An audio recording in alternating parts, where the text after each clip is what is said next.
Is she here? Is that lady here? I want to meet her. The first lady you're going to think of?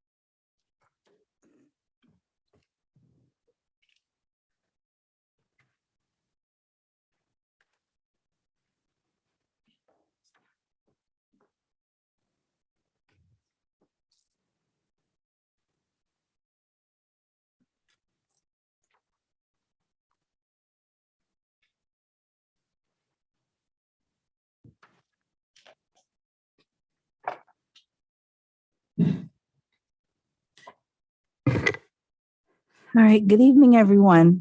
Evening. It is 6 o'clock, so the work session for Tuesday, January 18th is called to order. Ms. White, can we have a roll call, please? Yes, ma'am. Good afternoon, everyone. Good evening. Councilmember James, Present. Councilmember Anton, Good evening, everybody. Councilmember Gutierrez, Present. Councilmember Aiken Wells, Here. Councilmember Mears. Here. Mayor and council, you have a quorum. Excellent. Dr. Cooper, you have the floor, sir, for your city manager's report. Thank you, Madam Mayor.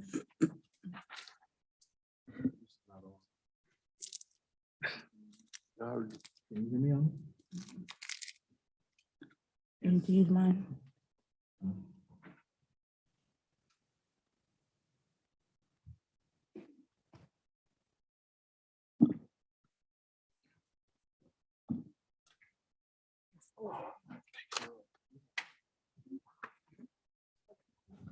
Thank you, Madam Mayor. City Manager's Report, January 18th. Just a reminder for the community, Clayton County Emergency Rental Assistance, ERA, is available for tenants and landlords by applying for relief at claytoncountyga.gov or calling 404-697-4100 or 770-997-4511. Rental assistance is also available with the City of Forest Park, for City of Forest Park residents only. Residents can apply by contacting the City Edge program at 404-804-5008 or 404-804-4904. This is a one-time rental assistance that can help qualify residents up to a maximum of $2,500. Under city operations, I had a conversation with Vice President Connor Poe of Norfolk Southern regarding trains being parked on the tracks in the middle of our city. Mr. Poe is working with executives at Norfolk Southern to resolve this matter, but did inform me, that this would continue into the near future due to the increased demand on the supply chain nationwide. He informed me that he will be working to have parked trains move prior to the start of rush hour traffic. And we are continuing to monitor the situation and have ongoing discussions with the railroad. However, I just wanted to make a reminder, just for individuals' edification, that the city nor the state can regulate or mandate the railroads. This is done at the federal level. However, we're doing all we can, and we will continue to work diligently to improve or completely resolve this matter. Next, I'm sure many of you have heard the sad news regarding the MARTA CEO, General Manager Jeffrey Parker, who committed suicide last Friday. I just wanted to give out a reminder to all of us that if you or someone you know might be at risk of suicide, there is help. You can call the National Suicide Prevention Lifeline at 800-273-8255. You can text a crisis counselor at 741-741 or visit suicidepreventionlifeline.org.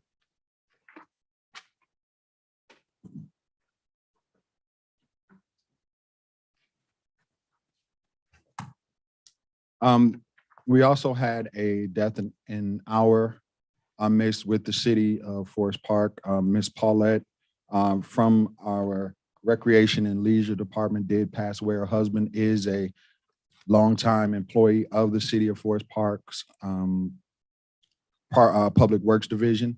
So we do offer our prayers and condolences to their family, and we are here to support in any way we can.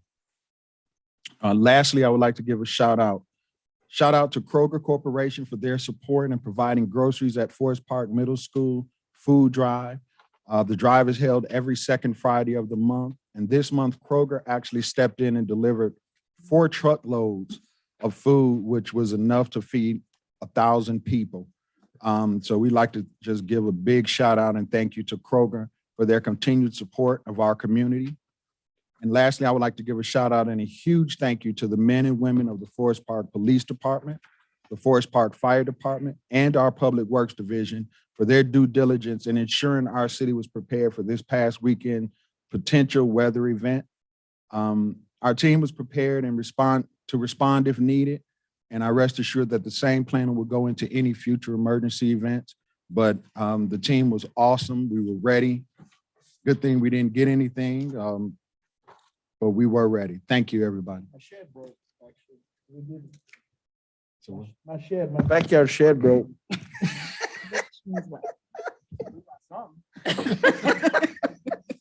It needed I replacement. don't think that was anyway. permitted. Thank you, Dr. Cooper. So I am excited to have James Shelby come up for our Star Park renovation update presentation, background and history. The renovation of Star Park is part of the city's $51 million capital improvement projects. The renovation of the 18-acre park is divided into 2 phases and is based on the approved Star Park master plan. The renovation will consist of the following vertical and horizontal facilities: new pool house, stage, pavilions, restroom facilities, dog park, splash pad, walking path, and basketball and sand volleyball courts. The design and amenities are in consultation with the city parks and recreation and leisure director. Thank you, Mayor, You're and welcome. good evening, Mayor and City Council. Good evening. I just wanted to give you an update on Star Park and where we are. As the Mayor mentioned, the presentation is based on, the design is based on the previous master plan that you all approved, I think maybe 3 years ago. And it is part of other capital improvement projects that we have around the city. And by the way, Gillum Fire Station, the bid will end on January the 28th. We would know exactly how much that building is going to cost the city, and we're pretty excited about that. And then in March of this year, we will bid out Main Street streetscape project, and other projects are underway, and I will give you updates on there as we progress. But this evening I have Croft Engineering here, the consultants that are working on Star Park. And I don't know, I thought Falcon was here, our construction managers, but they're not here. But if Oscar would come up, and also Earl is here with us as well. You can introduce yourselves. Good evening. Good evening. Good evening. My name is Oscar Herrera. I'm the project architect for the project. I'm Earl Smith. I'm a senior project manager with Croft & Associates. I'm also the vice president in charge of local government. So what we're going to present to you today is basically the culmination of the schematic design phase that we just completed.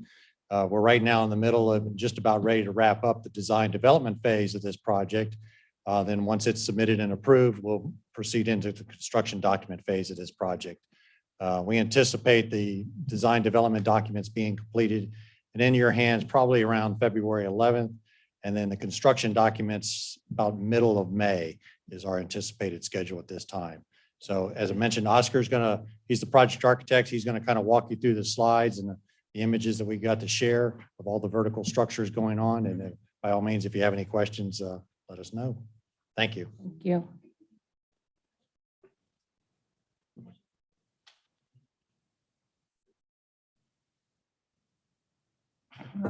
Maybe we don't have a presentation. Well, can you resend it now? And we can give them give them time to pull up. We go to the next item on the agenda. All right. Thank you, gentlemen. All right. New business, the confirmation of our long awaited finance director. Background and history. The city manager seeks confirmation of a new director of finance. Good evening, Mayor Butler, honorable members of the City of Forest Park Council. It gives me great honor and privilege to present Ms. Shakita Barclay for your confirmation as Director of Finance. Ms. Barclay.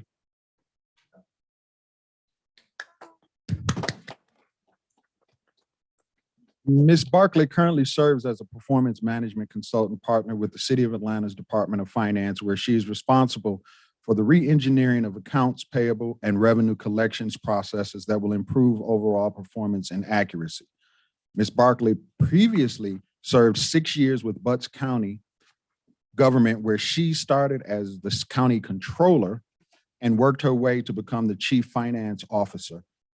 In 2014, Ms. Barclay earned a level 1 local finance officer certification through the Carl Vinson Institute of Government Financial Management Training Program. She earned level 2 in 2016. In 2017, she served on the Government Finance Officers Association's Committee on Governmental Budgeting and Fiscal Policy. Butts County Chairman Robert L. Henderson Sr. stated that Ms. Barclay is the third person to hold the controller position since it was created 15 years ago. She made it her focus to work on areas of financial accountability, ensuring that the treasury of the county was properly managed and that spending, fiscal, and investment policies were closely followed in a regulatory environment where public funding policies often change with each legislative session. She also managed complicated and intricate budget processes each year and oversaw the county's SPLOS, special purpose local option sales tax programs, capital improvement funding programs. Investment in the future was always an area that she felt very strongly about. Council, it is my belief that after a lengthy search of candidates, we have found what I believe would be a hidden gem to join our dynamic team here in the city of Forest Park. And again, I present for your confirmation as Director of Finance for the city of Forest Park, Georgia, Ms. Shakita Barclay. Excellent. Thank you. Thank you. Thank you. Are there any questions or comments? Welcome to the All-Star team. Good job, Dr. Cooper. All right. job. Thank you. Ms. Diane, are you ready? Not in here. Oh, okay. Oh, okay. We'll go on item 3, discussion on entering into a contract for a medical director. Background and history. Requesting the approval of council to enter in agreement with Dr. Eden as the new medical director for the Forest Park Fire Department. The medical director is necessary for fire department operations related to medical emergencies for the citizens of Forest Park. The medical director will serve in various capacities for the city and the fire department, including but not limited to services as medical director 2, and provide technical assistance for the Department of Fire and Emergency Services. Be familiar with design and operation of fire and EMS operations. Provide fire EMS medical training and education. Participate in the EMS Quality Improvement Program. Develop and update EMS medical protocols. Assist in the development and maintenance of the infection control program. Provides the medical license and DEA certificate needed for pharmaceutical and medical supply acquisition and management from a vended service. Provides interface to the public health agencies involved in the city at the state and regional level. Participate in regional EMS council activities and provide input to the state of Georgia. Respond to incidents as available and needed. Assist in developing incident action plans for man-made or natural emergencies. Provides oversight to incidents where firefighter injury occurs. Maintain an active license as a Georgia physician. maintain a DEA certificate necessary to allow the department to utilize controlled substances, comply with all administrative rule and regulations of the Department of Fire and Emergency Services and of the city. Oh, there you go. Yes, ma'am.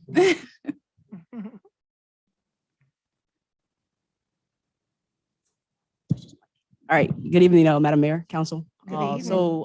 Dr. Augustine served the city of Forest Park as the medical director for the past 17 years. He's since resigned out. He had 5 other departments, Hateville, Riverdale, South Fulton.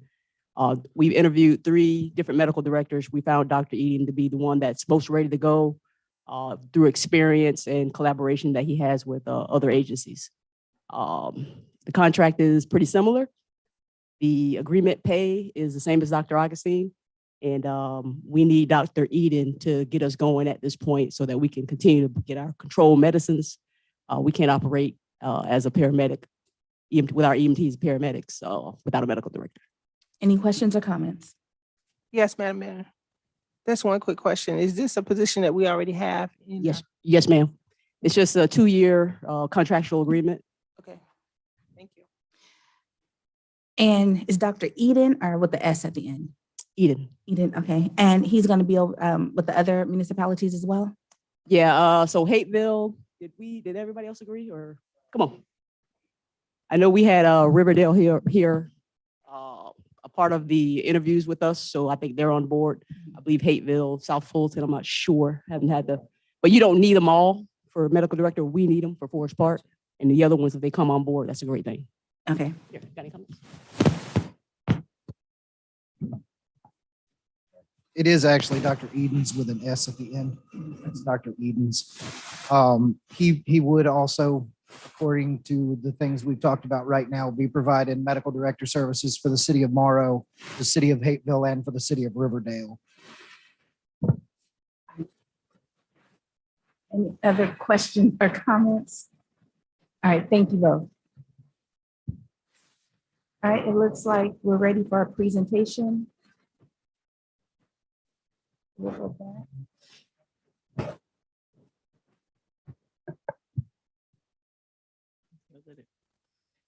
All right. Oh, the pointer?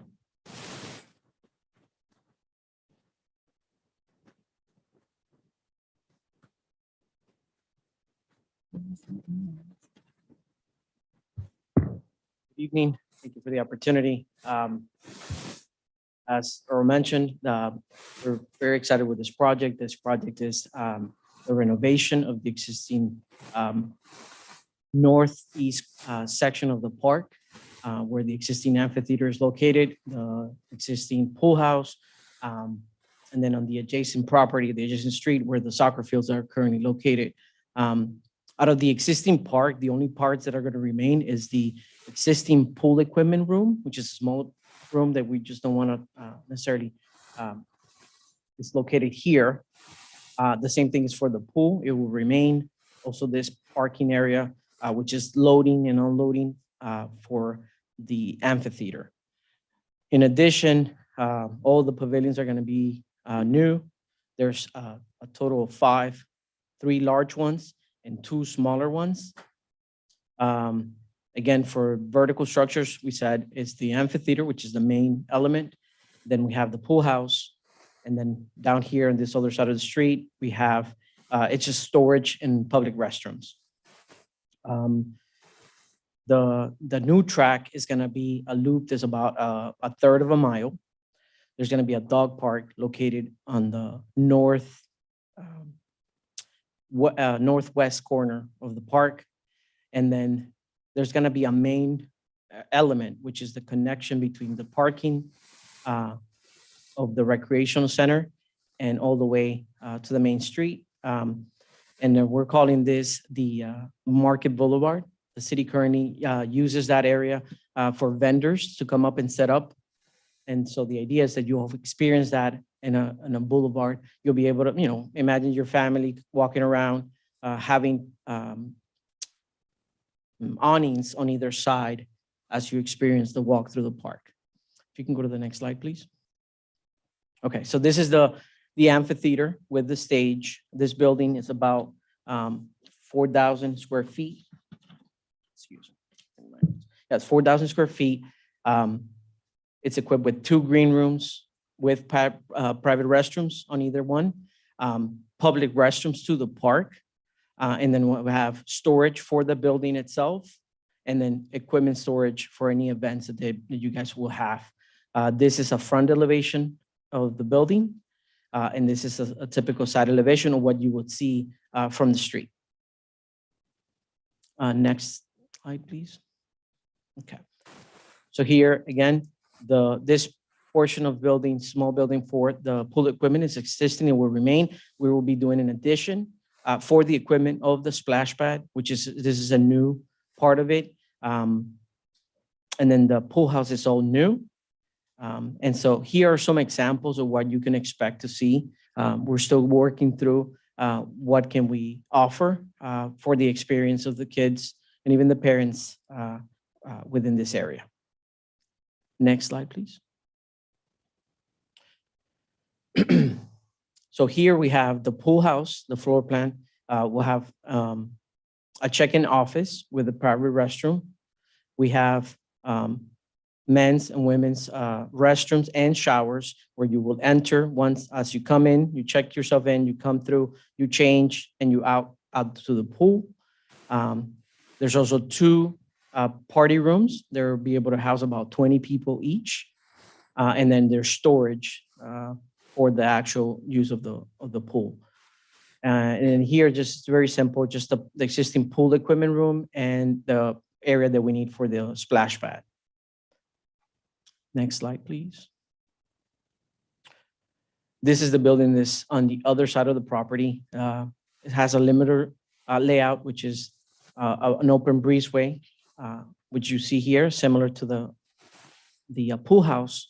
And this has women's and men's restroom and some storage for the park to use, which is on the east side, it's the soccer field, and to the west side, you have the sand volleyball, you have a basketball court, you have a skate park, and I think that's about it.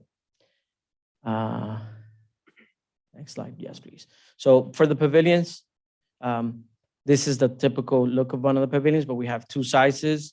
One is roughly 1,500 square feet. The smaller one is only 700 square feet. You'll have convenience outlets for power, and we're intending to use to connect a Wi-Fi connection for the park, throughout the park, to extend the connectivity. And so this is a view from the south end of the park looking northwest. And so this is the main boulevard. And the idea is you have the connection, the fluid connectivity between the buildings and the pavilions and the park, and how you can imagine having vendors on either side and having just the enjoyment of the park. I think that's it for the presentation. If you guys have any questions. Any questions or comments? Yes, ma'am. Yes, ma'am. Question about the, good evening, Good evening. How are you? Mr. Earl and Mr. Oscar, right? Yes. The staging equipment, will there be connectivity like for mics and things when we have different concerts and things like that? Correct. So if you can, please open the presentation again. Thank you so much.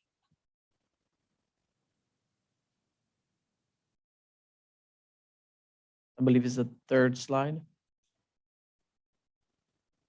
Yeah. So right now, what we're going to be using is a trench that we're going to be able to run. We're going to have connection for data, for power, and we'll be able to run cable to use as needed. There'll be flexibility. And then we have this room here to have all the audio and visual equipment in there. Okay. Then one final question. Yes. The seating, are we gonna have, is there gonna be any kind of seating? No fixed seating. The intent, if you can go to the second. This area here will be permeable pavers, and then there's a lawn along the front of it. And then here, this was one of the requests by the city, which is to have a pavilion to be able to rent it out during events. And then there's along here and here, all around, there'll be short retaining walls where people can sit. And there's the distance between each of these lines is about 10 feet. So people will be able to set up, with a blanket, with a couple of chairs that you bring in and be able to enjoy the event. Thank you. Councilman Antoine? Yes, Madam Mayor. So, are you familiar, sir, with the Stockbridge and the Jonesboro Pavilion? I am not, sir. Well, the Jonesboro isn't the same one that we're doing. Yes, yeah. So that was kind of the desire that the city presented, which is to use something similar. Well, I think this is better because the splash pad, right? So how does the splash pad, because Jonesboro don't have a splash pad. How does the splash pad works? Is it gonna be just water flowing throughout the whole day or? No, well, obviously, from my understanding, the city only opens it up for about 2 months. And the building that we're doing in addition to, it'll have a pump and a tank that's underground, not underground, but just sunken in. And as the water shoots out, it eventually falls back into a drain and it goes back to this tank for recirculation.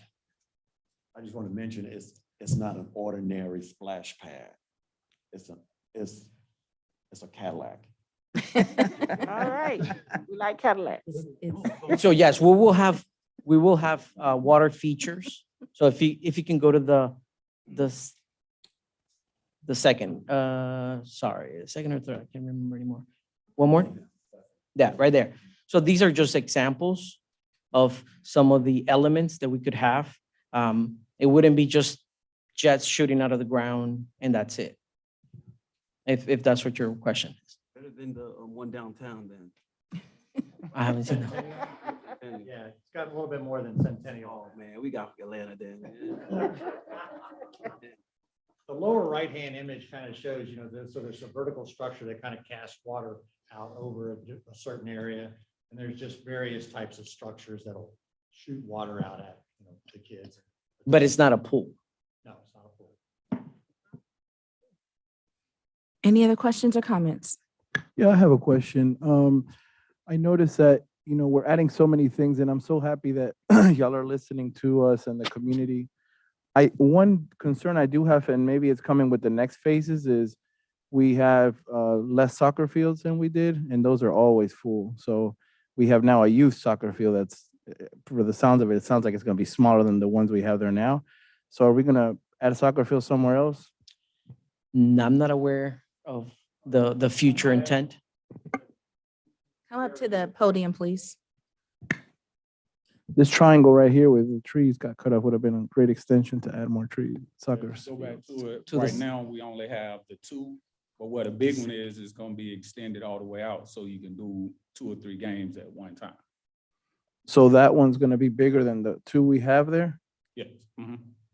Because right now, it doesn't go the full length of that whole parking lot. It's cut off some, so now we have that one big open space to where we can have multiple games going on at one time. So the space that we're gonna add, you can actually put that small one in there and pretty much make it long. So it's not just gonna be one, it's fields, then it's plural? Cause Yeah, it- well, maybe it no, just gets it's cut one off big- there. It's one big field that we're gonna mark off so you can do multiple. Multiple games. It's gonna be like a turf field, so you can mark it off to do multiple games. Okay. So you can have one game going on down here and then one game going on at the other side. So as the age groups get bigger, the goals just spread out. Got you. And knowing Maxwell's gonna run with this master plan, man. Blow it up. So yeah, trust me, the field will actually be a lot more advanced and larger than what we have right now. Got you. I just know that's a part that's always used. So so the sand volleyball also, but I don't know, I just feel like it's just coming, all getting crunched in that one spot. I love the skate park though, because a lot of the kids have been asking for that. So thank you for listening to us with that. All right, we'll see. Any other questions or comments? Thank you so much, gentlemen. Thank you. Item 4, discussion on extension of stipend for first responders. Background and history. The City Council of Forest Park, Georgia approved on March 27th, the year 2020, and on July 7th, the year 2021, extensions of the additional $75 weekly stipend for first responders. At the forefront of the coronavirus pandemic, the last request for this extension expired on December 31st, 2021. The city manager is requesting an additional extension of this payment stipend until June 30th, the year 2022. With the current surge in cases of the virus's Omicron variant, I do believe that this continued relief is desperately needed to show our support for frontline staff dedicated to helping provide quality services to all residents. Questions, comments, or discussion? Item 5, discussion on city public health leave, background and history. Due to the increasing rate of COVID-19 infections, the city manager is requesting the city council approve the establishment of a public health leave bank for employees affected by COVID-related illnesses effective, until June 30th, the year 2022. The city manager requests hours be allocated in a separate bank to each full-time employee equivalent to 1 week's pay based on hours and schedules worked in each area. The city manager further requests the authority to extend this leave in 6-month increments from date of approval for up to 1 additional year if necessary. Questions, comments, or discussion? I have a question. Yes, sir. I know I brought it up before, but can we backdate this? I know we stopped it at one point, but I really just, for the sake of fairness, if somebody did get COVID before, Doc, I would like for it to be retroactive if that's possible, or I don't know what the council thinks. I would be in favor of it. I know we kind of discussed it briefly, but yeah, I would definitely be in favor of it, but only because it's not a lot of employees that we've had with COVID-19. And so if you compensate the ones now, and others have used all of their time up because they were sick, I think it's only right that we go back and give them their time back as well. Dr. Cooper? I would just say that with this and with this Omicron variant, you actually have situations where you'll have people catch it more than once. And the issue here is that this leave is equivalent to 1 week's pay just based on the CDC guidelines of how long it's been done. So if we do a retroactive back and provide this to proven cases based on the criteria that we have here, then those individuals, again, if they get it again, they will be subjected to have to use their own time. So it's really. Okay, so since we know that, I mean, that's with either one, they can get it again. Why not just make it more? Like, we're only giving time, right? We're not giving anybody any money. We're just giving them time. Well, no, we're not giving money. And if someone resigns or whatever the case may be, this is not paid out. However, it's still a liability that sits on the books of the city. Whatever time you give, we still have to make an accountant for it. Because if they use it, we still have to make sure we have the money available to pay it. I don't think we should limit it per occurrence. I don't think no one's voluntarily going and getting COVID, or if it happens again, then it happens. I don't know. Right. Is there something we can change in the ordinance to just not limit it to 1 per occurrence? Yes, ma'am. I want to say that I am not in favor of retroacting it back. We discussed it once before on the complications that it would entail, and going back and try to find the appropriate documentation and all of that. It's just too much extra work. So I would not be in favor of it. I don't know how the other 2 council members feel. Any other questions or comments? Yeah, I'm just wondering, you can go ahead. I'm just wondering, what would we have to do?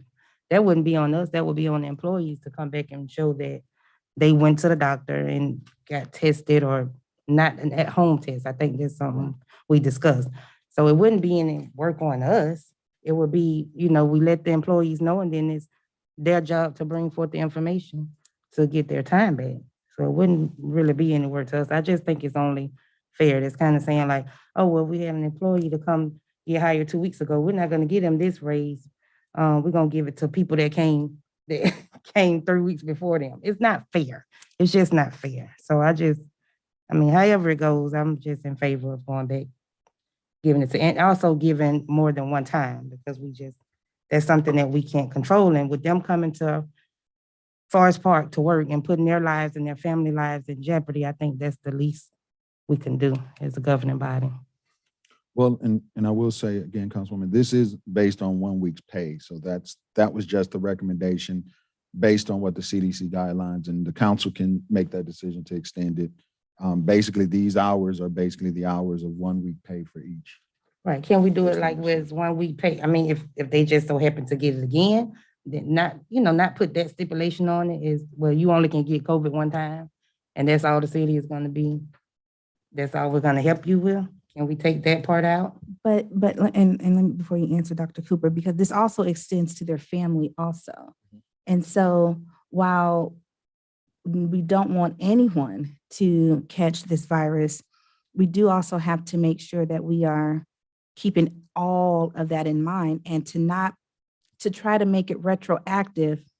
I think that will lose some people, because I don't know, HR, whomever, correct me if I'm wrong, but people were not coming to work based on getting a home test, and we're just taking their word that they actually did contract the virus. So if we did retroactive, I think that will put people out of pocket for receiving this leave, because they would have no way of verifying, as required by this new ordinance that we're recommending, if they actually had it or not.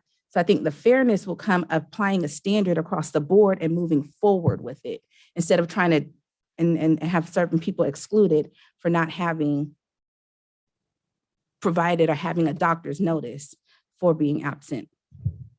I disagree with that. I think that going back, and if you got your test at any of our sites, even here, you're gonna get an email. Well, that's if, well, you can't save the whole world, but you can try. But if we want to talk about fairness, Yeah. it's creating a standard and moving forward with that standard. You don't create the standard and then go back. You can't. If we can go back, why not go back and try to fix it? Yeah, I mean, we have a center right there, and it's free. Yeah, So, and I that mean, would be that's the least an employee could do, is not just take for one, those aren't accurate anyway. So we can't just say, okay, well, I took a home test and, I need my time back. No, we have to hold them responsible too, but I don't think it's fair to not give it to them some, because you had people that took at-home tests. Last thing we heard also, it was like around 18 people. That's what number that Dr. Cooper gave us. It wasn't, you're making it sound like it's an astronomical amount of people. He said 18. I'm sorry, ma'am. Point of order. Yes, ma'am, state your point. Can we just go on? We've discussed it and we can make a vote on it when it comes up. Well, we're discussing it now. This part of the It's the same discussion. conversation, so I'm saying, instead of the back and forth, we can just move on and we can vote, and then we'll see how the votes turn out. That's why you have a And- discussion, so you can vote. But okay. Any other questions or No, ma'am. comments? Item 6. Assistance to firefighters, the Grant AFG program. Background and history. The Federal Emergency Management Administration issued a notice of funding opportunity of fiscal year 2021 funding. The funds can be used for specified eligible firefighting and emergency services, equipment, and training resources. The amount of available funding is $414 million, and the agency is projecting to award 2,500 grants. Comments, questions, or discussion? Is there someone that can explain this? I don't Oh. quite understand. Good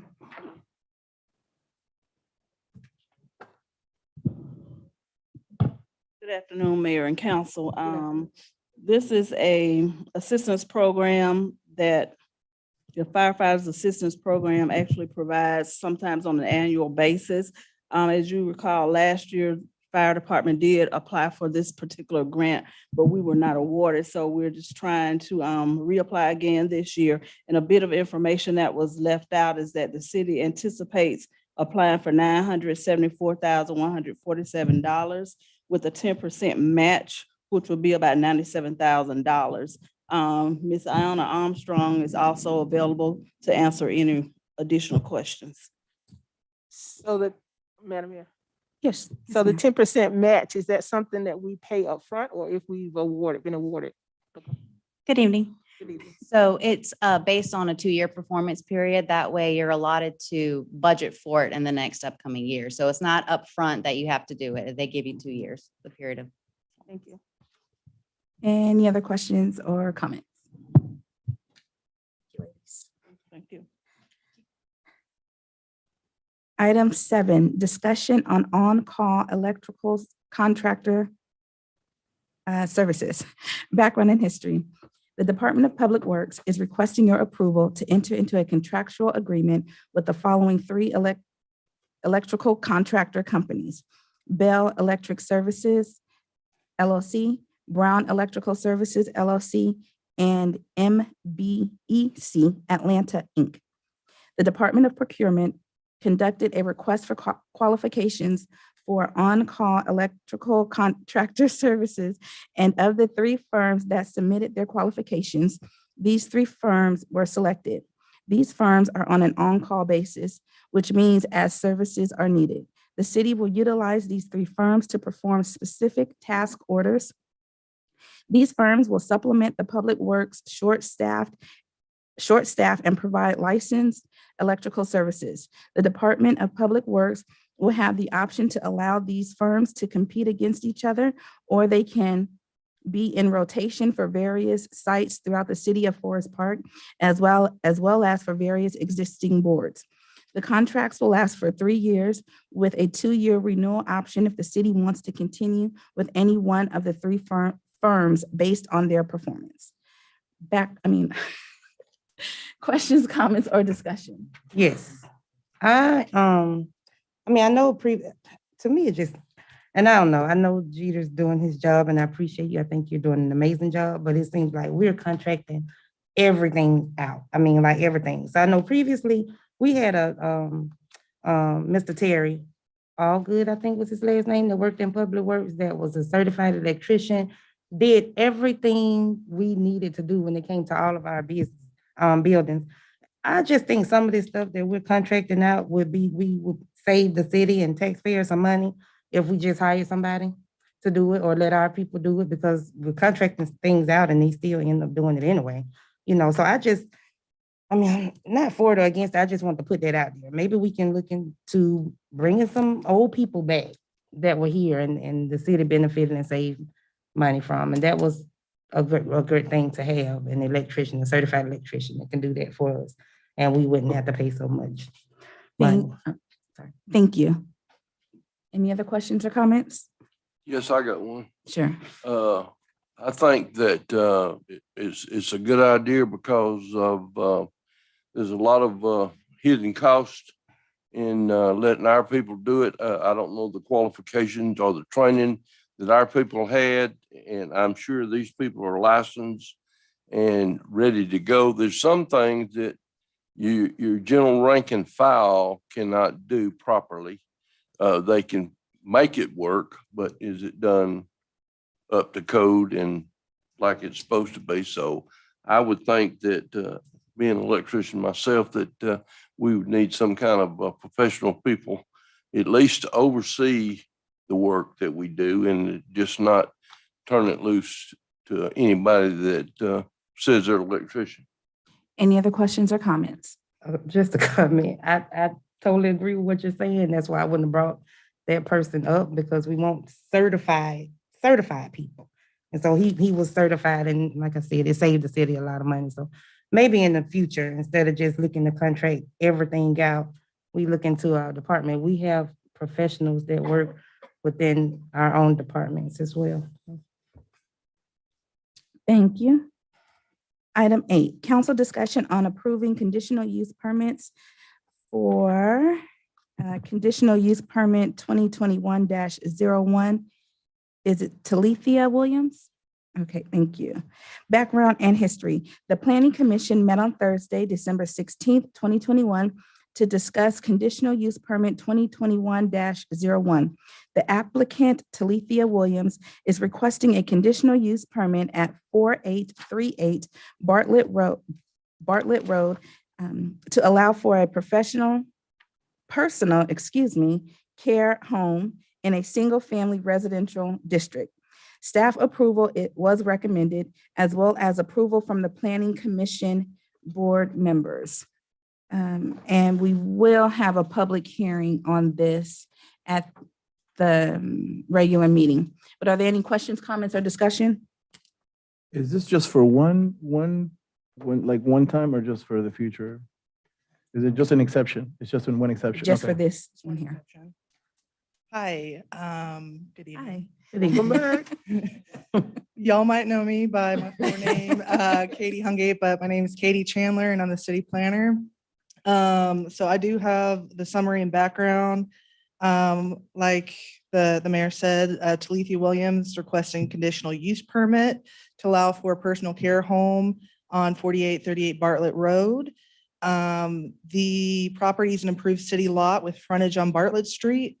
It is a developed single-family detached dwelling unit with a concrete driveway that accesses Bartlett Street. The residence has 4 bedrooms, a kitchen, living room, 2 baths, a dining room, and a deck off the kitchen. The front lawn has grass coverage, and there are no other vegetation, trees, or shrubbery, or anything like that. No landscaping. No other landscaping is proposed. The applicant proposes to house up to 4 individuals and resident. 2 non-resident employees on different shifts, and the resident owner will be associated with the use. There will be no physical changes to the residence, no additional lighting is proposed. Essentially, it's going to remain the same except for the use. The staff recommended approval as well as the Planning Commission.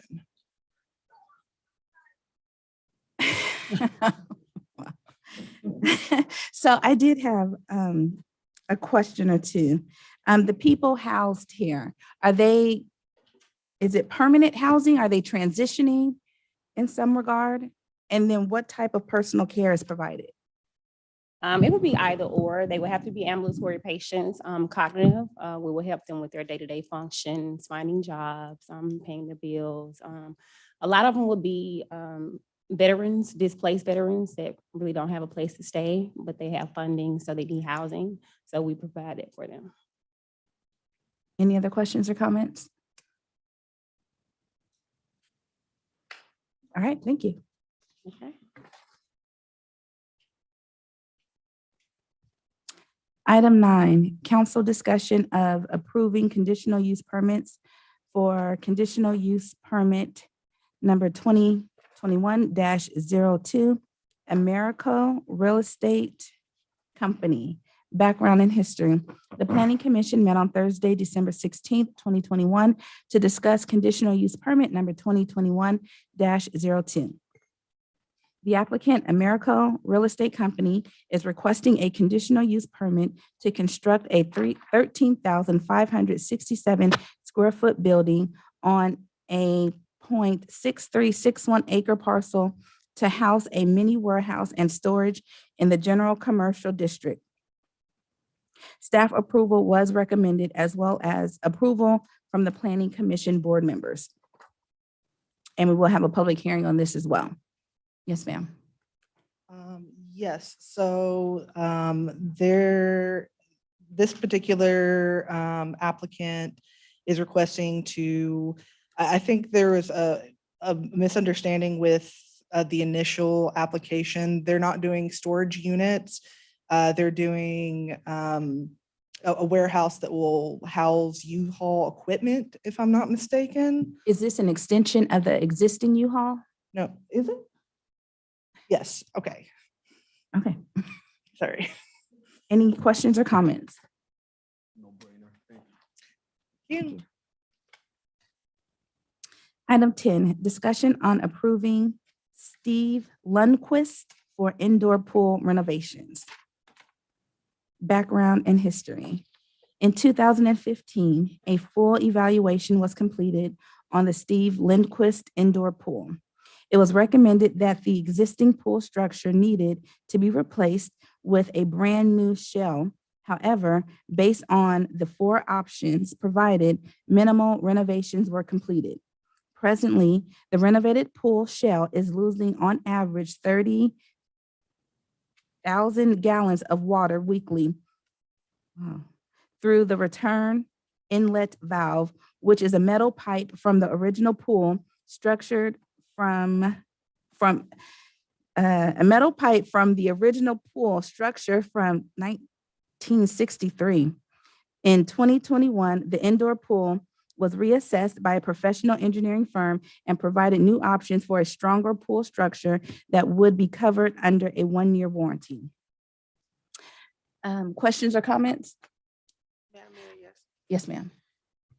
So this, I guess this approval for the renovations, will it tie into the phase that we're doing for Star Park master plan? Good afternoon. No, this is totally separate from the renovations of Star Park. Okay, so once we do the renovations of the pool, will what we're doing now have to be redone again I hope you can understand what I'm asking. Yeah, no, this is totally separate. It went, nothing dealing with the park will affect what we do to the pool right now. It won't be redone. I'm hoping, no. Councilwoman James, if I Yeah, can this is just. the indoor pool, not the This is the indoor pool, Oh. and this Yeah. is, okay, all right. Oh, yeah, this is the indoor pool. So let me ask you this then. Do we know if there's any structural damages from the leak? Yes, right now, there's no structural damage to the building. Yeah. But where the water is going, we don't know. And if I can just respond, in all honesty, once we get this and we start these renovations and the company gets in there and starts doing what they need to do, we really, because we don't know where this water is going, we really don't know if there's any damage. And that's one of the things that Mr. Maxwell and I have been discussing. Any other questions or comments? Well, can we hire somebody to find out where it's going? Well, we had a company come in to actually let us know structural damage, and it was no structural damage. But once again, they can't tell us where the water is actually going. That's the big problem we have. The water's going somewhere. We know it's going somewhere. Right. Now, where it's going, we've had leak detection companies. We'd have everybody come out there and do that. And they say, well, yeah, you got a leak and we see where, but we don't know where it's going. We have Yes, two ma'am. possibilities of where it could be going. One is down in the sewer. That's where we hope it's going. And the other is, it is leaking into the structure and we cannot find it. Supposedly coming from the inlet pipe, but the pool, the outlet valve actually spits out bubbles, which is pretty much letting me know that there is a hole somewhere where it's pulling from outside of the pool. That because the pool is suspended in the air, it's on columns, blocks that sit up. So if it is coming from the return inlet, that means that it would be flowing downhill because the pool sits at a hill. And it sits over the place where the kids are in the evening. It sits over the pool pump room. It is a very dangerous situation. Is costing us a lot, like a lot. So 50,000 is what I am getting now a week, 50,000 gallons of water. Well, and I think this is just indicative of what can happen when, it's no secret that a lot of these structures are antiquated. But what you had is that you had people over these decades, clearly, that have been doing Band-Aid work. just patching it here and there. And so what we're finding now is that with this administration, that instead of just putting a Band-Aid back over it and doing more patchwork, we're going to invest the money into really bringing all these structures up to par. And that's even, I was going to mention the fire department is one example of that. And so at some point, the money's going to have to be spent. And we're just the ones to get it done.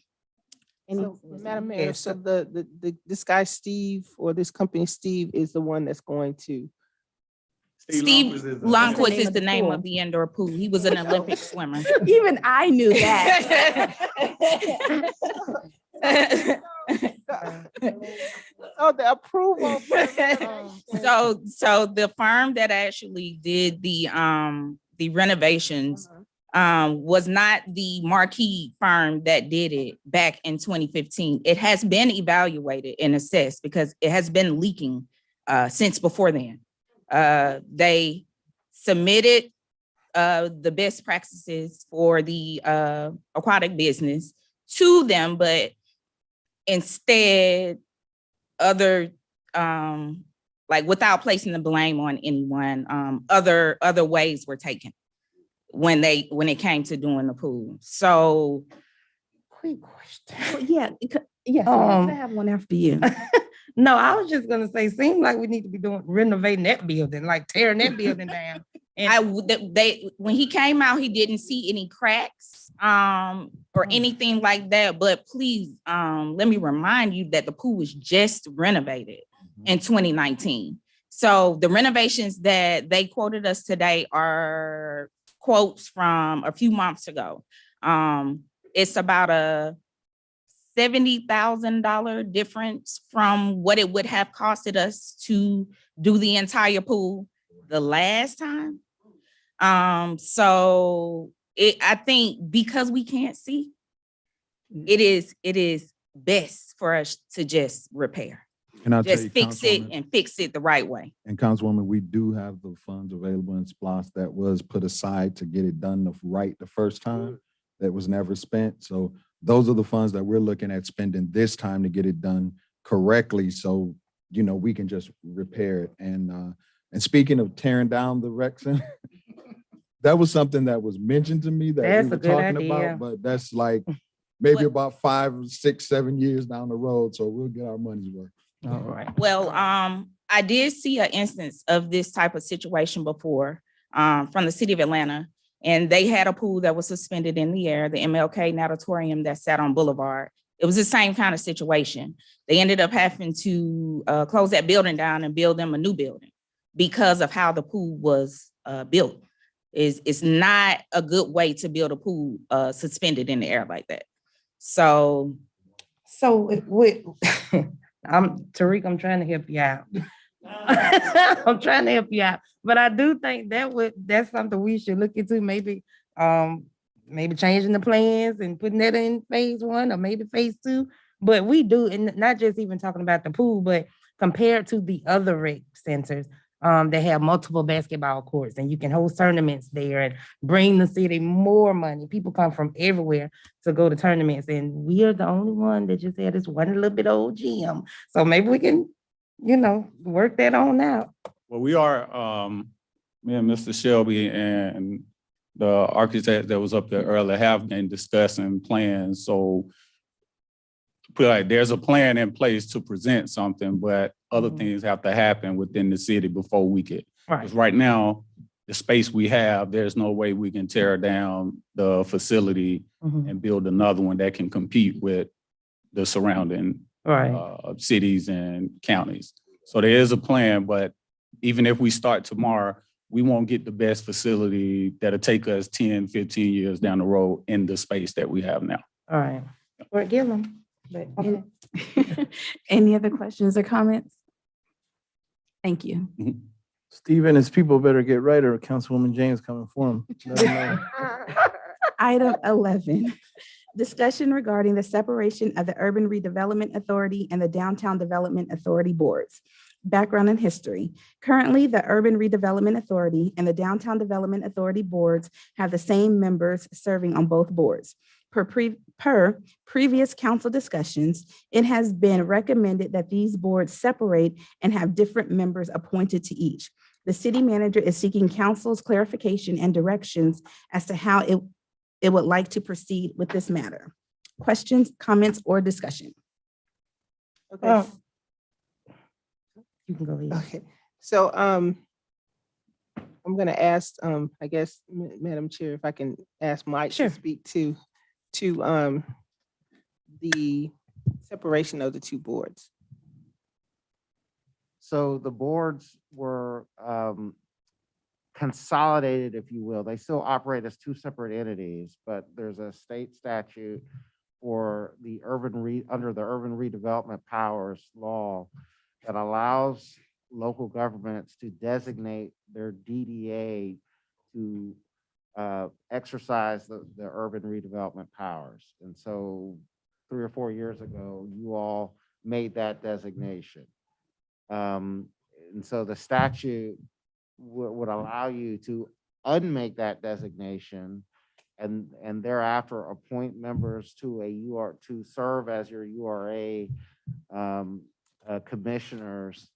And at that point, you would have to name, establish the number of commissioners, name members, and then under the statute, the mayor initially appoints the chair of that board. And then you would just operate as if it were a separate entity, specifically under the urban redevelopment powers law.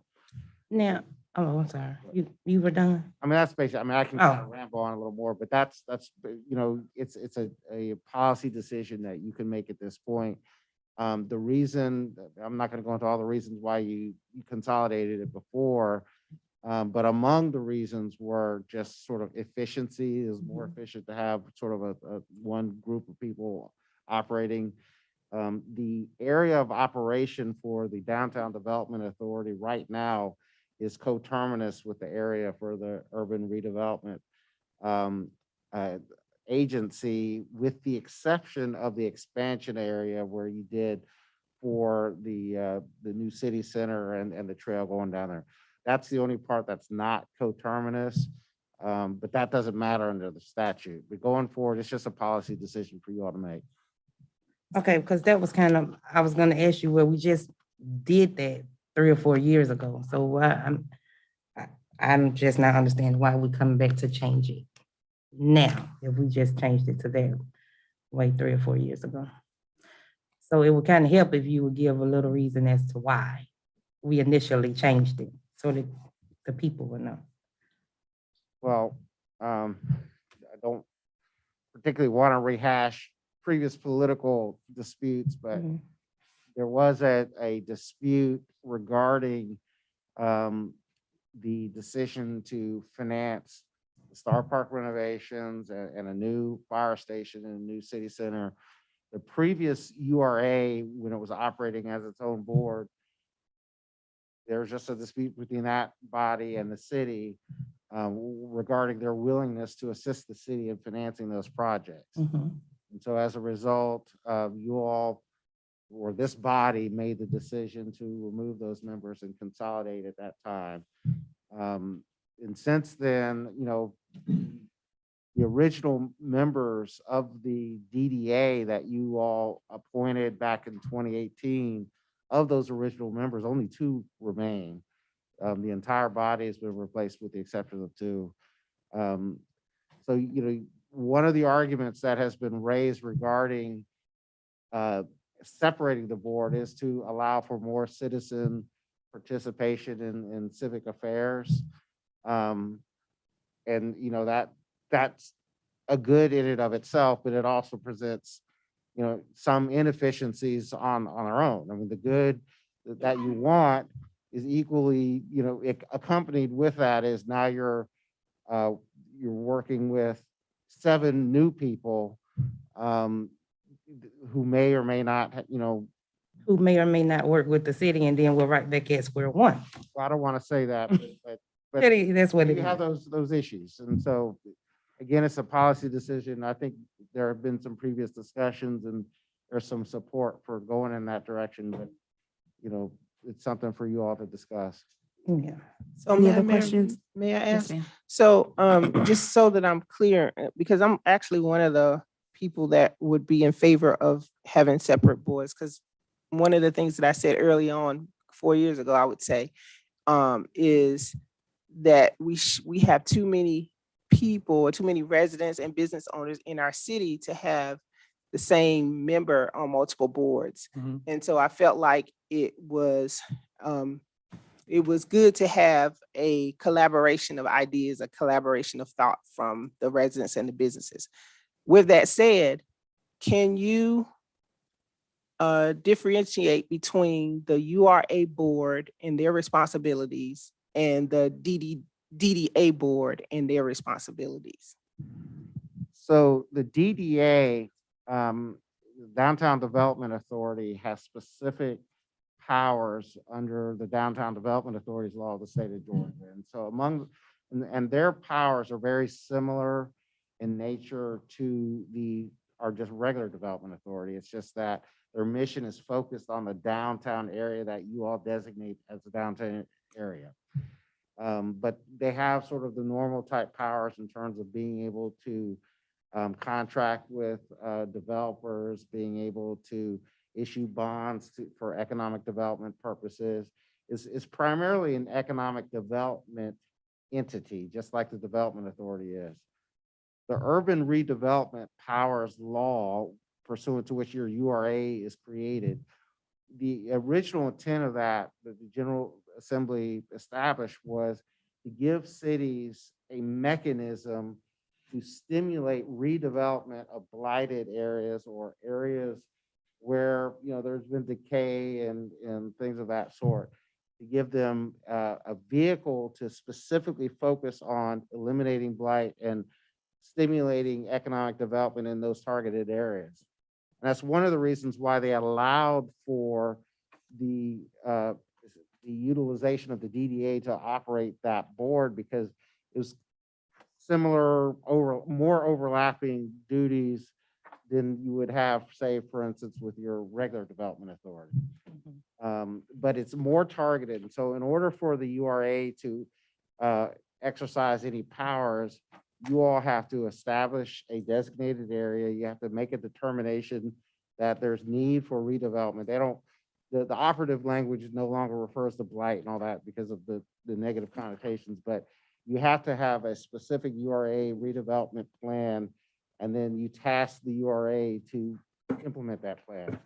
You originally did that for Fort Gillum when the time came to redevelop that area. And then you expanded that by designated the area for Star Park, going all the way down to the site of the city center for redevelopment. And that's all that they can do is implement the redevelopment plan that the city council approved. So you approved the redevelopment plan for Fort Gillum, and you approved another redevelopment plan, really an extension for that area. The DDA can operate more broadly. It does not have to only do it does not have to only implement the URA plan. It just is more broad area of authority, but within that area, as opposed to just implementing the plan that you approve. Any other questions or comments? Madam Mayor, just one more thing. So in layman's terms, just for me and my understanding, to make sure I'm clear, the URA more, I know we're not using the word blighted, but targeted on focusing on those areas that are a disturbance to our city. And the DDA is focused on development and bringing in development to our cities. Can we kind of distinguish kind of That's shorthand. The DDA is more of an economic development arm, whereas the URA is more of a redevelopment. Redevelopment. Got it. Okay. Thank you. All right, let's see. Item 12, Development Authority member appointments, background and history. The Development Authority has 3 members whose terms expired on December 18th, 2021. The Economic Development Department requests that council consider appointing new members or reappoint current members. Development Authority members serve 4 years, excuse me. Any questions or comments? Okay. And if there, and we, let me see, the rest of the agenda for tonight is we will have our regular meeting. We will begin that in a couple of minutes, followed by our invocation by Dr. Beeler. And then we'll have our roll call. And once that's complete, we will recess the regular meeting and open up our public hearings. The first one being the conditional use permit 2021-01. Once that is closed, we will open up our second public hearing for conditional use permit 2021-02. Followed will be our public comments. Once complete, we will adopt the agenda with any additions or deletions. After that is concluded, we will approve the minutes from our January 4th meeting. Thereafter will be the following: confirmation of our finance director, council approval to enter into a contract for a medical director, council approval to extend the stipend for first responders, council approval of city public health leave resolution, council approval of a resolution for an assistance to firefighters grants, council approval of an on-call electrical contractor services, council approval of Steve Lundqvist. Is it Lundqvist or Lundqvist? It is Lundqvist, okay. For indoor pool renovations. Item 11, council approval of the separation of the Urban Redevelopment Authority and the Downtown Development Authority boards. And then we will have the council approval of Development Authority board appointments. And we will be entering into an executive session. So if there's not anything else, is there a motion to adjourn the work session? So moved. That was Councilwoman James. Is there a second? Second. Yep. Councilwoman Wells, all in favor? Aye. Opposed? All right, thank you. You guys need a break, and can we zip through this? All right, Alan? Okay.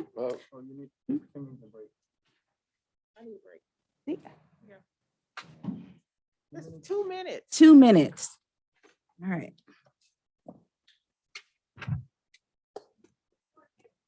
All right, Oh, run to the bath. sound like kind of joke. That sound like something you would say.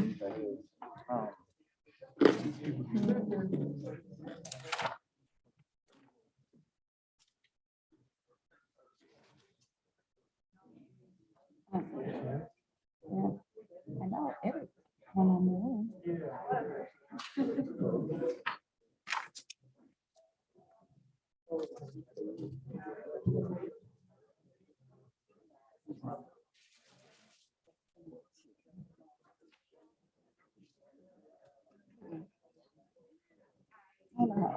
She's, yeah, of course, yeah. Oh, no.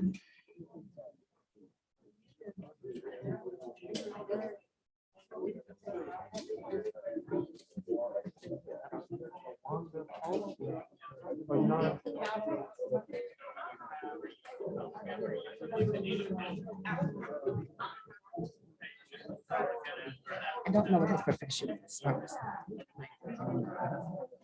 Yeah, he was one of the ones from last time.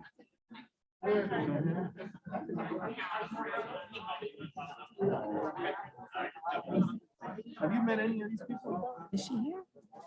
The board? I met a couple of them. Anybody you got really like?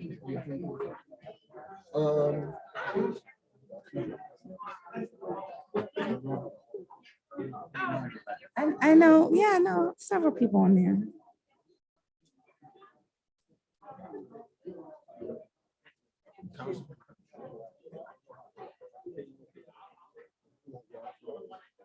Yeah, I like her.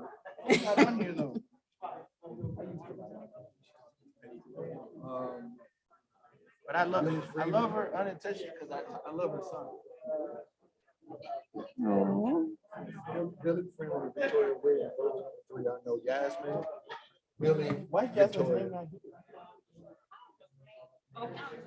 Her resume is in there. It's in the packet. It's not on here. I don't know what. I got the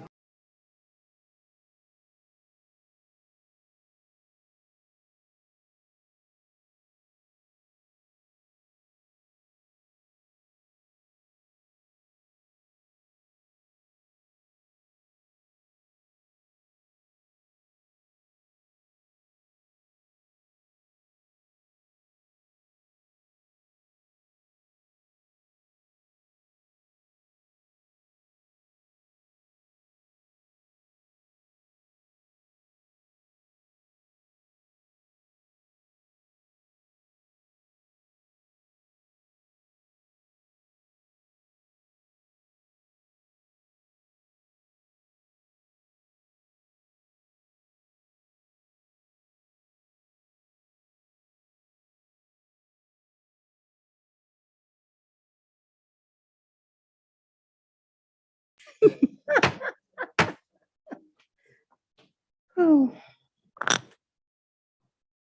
All right, good evening, everyone. Good evening. It is 7:15. The regular session for mayor and council for January 18th is called to order.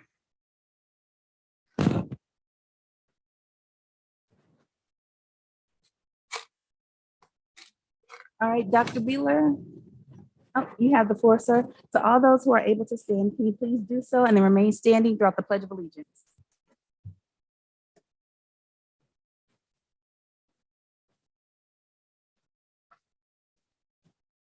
Well, we certainly have reason to praise God, don't it? We're here. We are here. Father, we come this day giving you praise and honor. You are God, and above you there is no other. And Lord, you said, blessed is the city that Lord is you. And Lord, I ask you to bless us. We have accepted you. We understand that all things are possible with you. And Lord, you've heard the comments today concerning the things that are presented to this city to help it grow and help it flourish. Lord, that we pray right now that the possibilities, Lord, let them come forth. Give the council people and the mayor the wisdom to implement these things. Lord, for we see this city as a city that is built upon the future, not living on the past. And we see that future, Lord, as you see it, as a city that is set upon the hill. It's like a burning star, Lord, that others look upon it with wonder. Lord, we ask you to bless us now, Lord, with your blessing. In Jesus' name, amen. Allegiance to the flag of the United States of America, and to the republic for which it stands, one nation, under God, indivisible, with liberty and justice for all. Ms. White, roll call, please. Good afternoon. Roll call for tonight's regular meeting. Councilmember James. Present. Councilmember Anton. Everybody, how's everybody doing? Councilmember Gutierrez. Present. Councilmember Aiken Wells. Here. Councilmember Mears. Here. Mayor and council, you have a quorum. Excellent, thank you. Can I have a motion to recess the regular meeting so we can enter into our public hearing? So moved. Councilwoman Wells, is that a second? I'll second. Councilwoman James, all in favor? Opposed? All right, thank you. Now, is there a motion to open up our public hearing for council approval of conditional use permit 2021-01? So moved. That's Councilwoman James. Is there a second? Second. That was Councilman Mears. All in favor? Aye. Opposed? All right, thank you. Now, per our charter, 10 minutes is allotted per side. So we'll have 10 minutes for those in favor of and 10 minutes of those in opposition of the issuance of this permit. And so all those in favor of, if you can line up at the podium.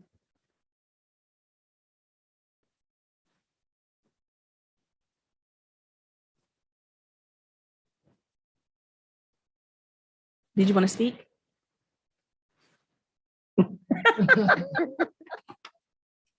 Well, is there anything else you wanted to add? Okay. Because I can't remember when I was asking about, I don't know if I even asked it now that I think about it, what type of people will be home? What was the answer? I'm sorry, I didn't write it down. Veterans, displaced veterans. Okay. Yeah. All right, excellent. All right. All right, thank you. Is there anyone that wants to speak in opposition of the issuance of this permit? You may line up at the podium.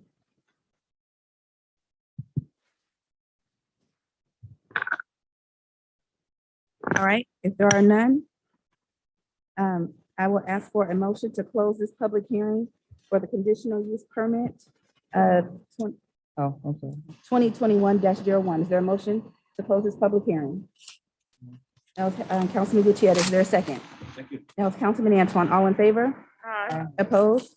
right, thank you. Is there a motion to open our public hearing for the council approval of a conditional use permit for 2020?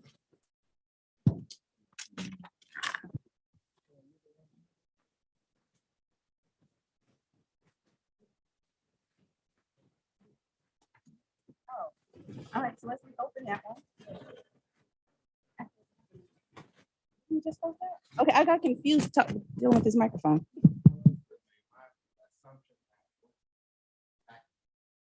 Then we'll go back and approve it.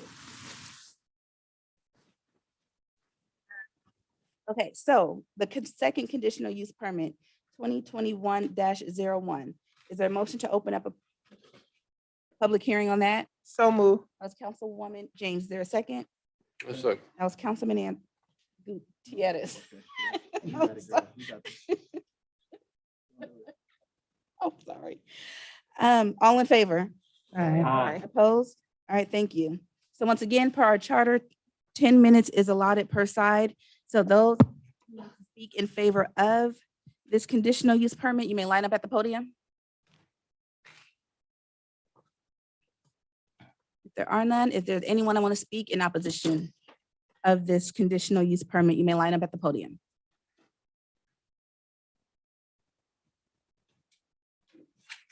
All right, there are none. Is there a motion to close this public hearing?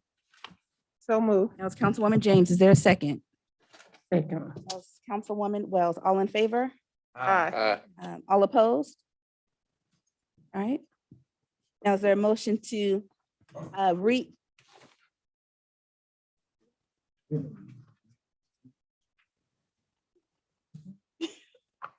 is there a motion to reconvene into our regular meeting? So move. That was Councilwoman James. Is there a second? Second. That was Councilwoman Wells. All in favor? Aye. Opposed? All right, thank you.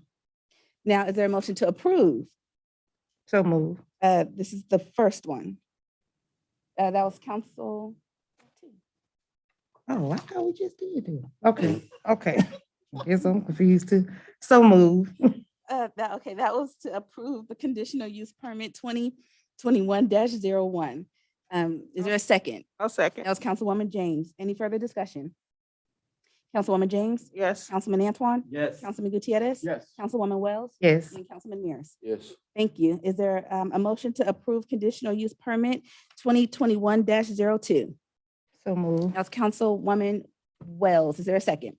I'll That second. was Councilwoman James. Any further discussion? Councilwoman James? Yes. Councilman Antoine? Yes. Councilman Gutierrez? Councilwoman Wells? Yes. And Councilman Mears? Yes. Thank you. Our public comments, we have 2. And we have 3 minutes allotted for each speaker. We will first have, is it Mr. Shaw?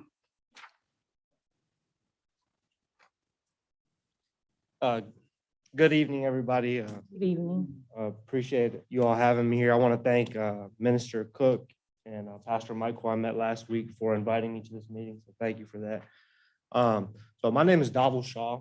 I'm the director of a new medical center that we're opening here in Forest Park. I'm right across the street from the Bank of America. And the center is called Gen Care Senior Medical Center. We provide care to seniors in the community. And the reason I'm here is to let everybody know that, we want to collaborate and work with everyone to reach as many seniors as possible, right? We're quite different than a normal doctor's office, right? A normal doctor on average will have about 2,000 to 2,500 patients that they take care of, a primary care doctor. Our primary care doctors, we limit them to 400 patients because we want them to build those relationships, right, with their patients. The patients are given more time to speak with their doctors. We try to overcome barriers such as transportation. If any patient is having difficulty getting to their appointments, we are able to provide that transportation via Uber, via Lyft. We try to make it as convenient for the patients as possible, right? We have a medication room at our center.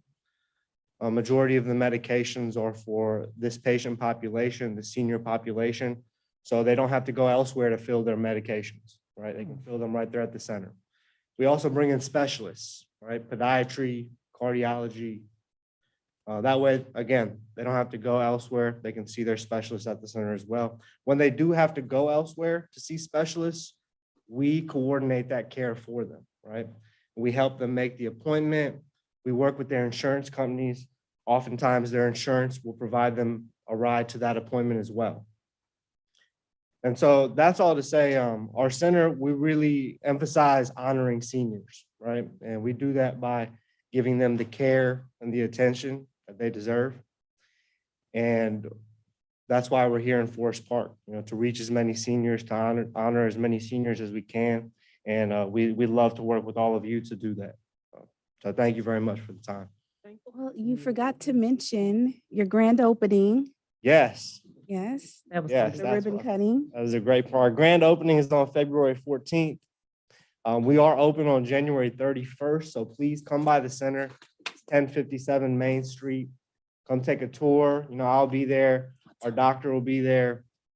And we'd love to see you all out there on February. I'm sorry, go ahead. 10 o'clock, the time? Yes, 10 Okay. o'clock to 1 p.m.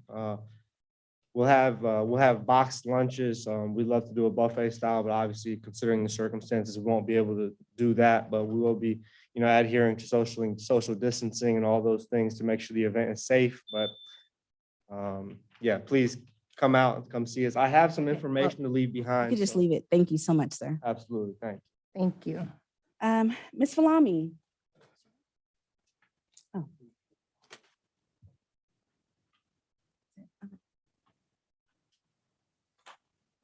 Good evening. Good evening.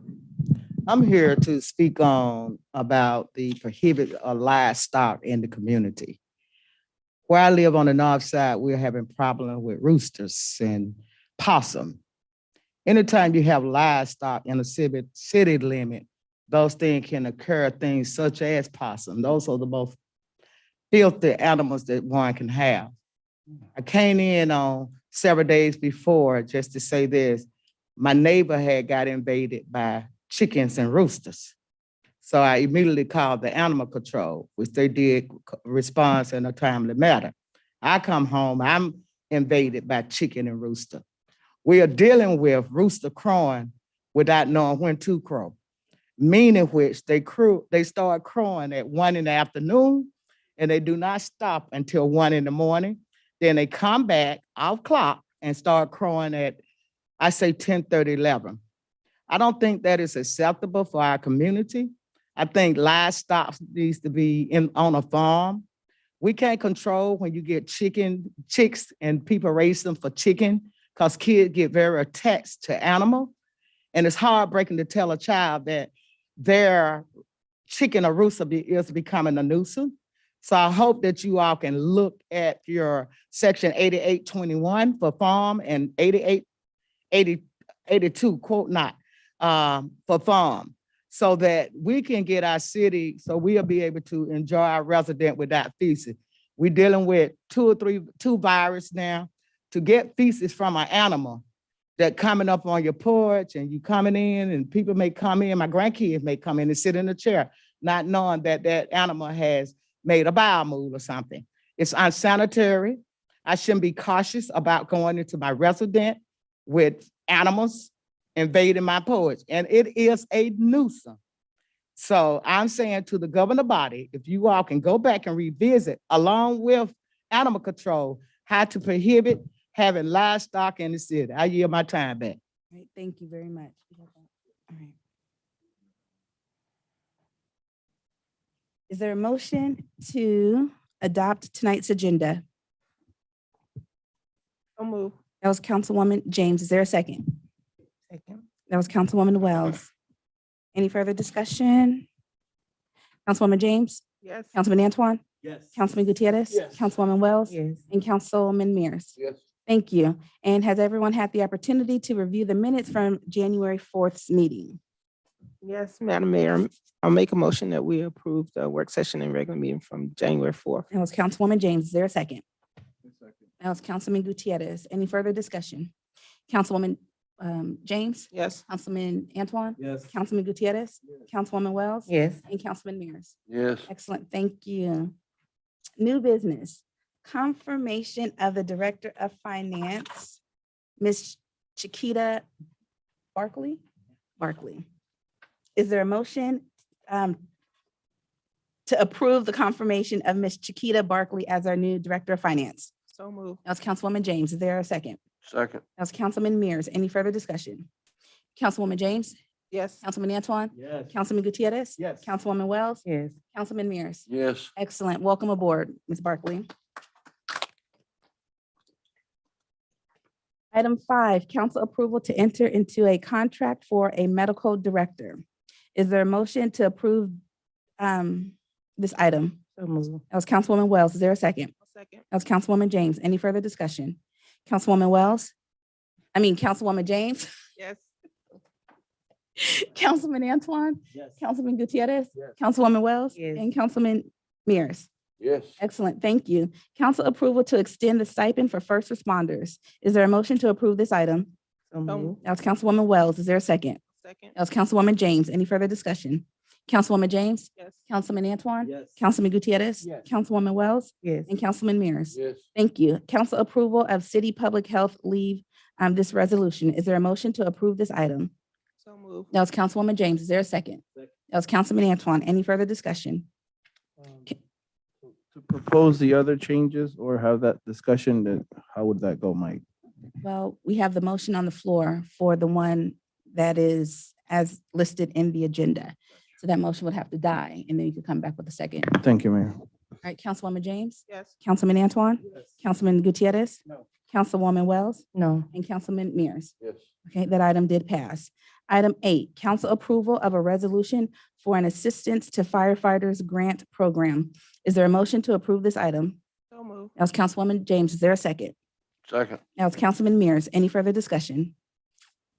Councilwoman James? Yes. Councilman Antoine? Yes. Councilman Gutierrez? Yes. Councilwoman Wells? Yes. And Councilman Mears? Yes. Thank you. Council approval of an on-call electrical contractor services.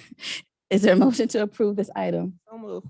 That was Councilwoman James. Is there a second? Yes. Councilman Antoine, any further discussion? Councilwoman James? Yes. Oh, yes, sir. Mr. Jeter, did you have anything to say about this? Thank you, sir. Councilwoman James? Yes. Councilman Antoine? Yes. Councilman Gutierrez? Yes. Councilwoman Wells? Yes. And Councilman Mears? Yes. Thank you. Council approval of the Steve Lundqvist for indoor pool renovations.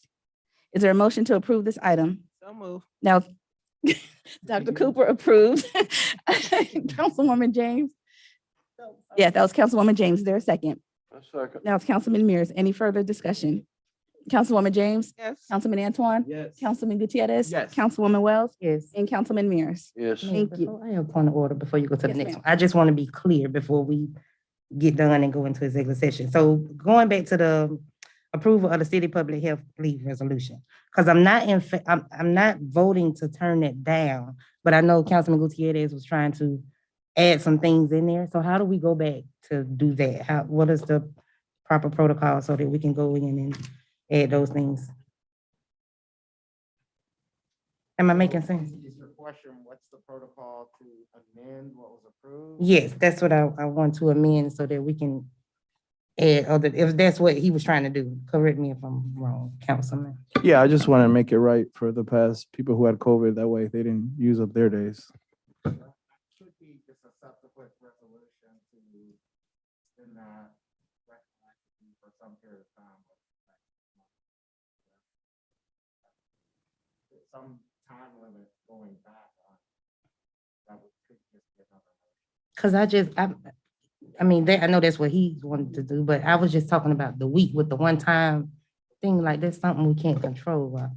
That was my point. That's what I want to say. I don't want to just limit it to 1 week with like telling them, well, you can only get COVID one time, I mean, this helps and I appreciate you so much, Dr. Cooper, but I just would like to add that in there. So are you wanting to amend the agenda to add a item number 13? Yes, if that would be easier than going back, amending the whole, Or you want to wait till the next council? no. Okay. So I'll make a motion to amend the agenda to add agenda item number 13, which is the timeline for the public health leave. how much time, additional time are you recommending? Well, Not limiting it to one time. right, that's the only It's thing. 40 hours, so you would have to, yeah, like you gotta say how you want it amended. like so- what exactly? If they get it again, basically. That, you know what I'm saying? Like, it's not where you, that 1 week, that's all you get. If you happen to get it again, then you can use that 1 week again. Yes, sir. Oh.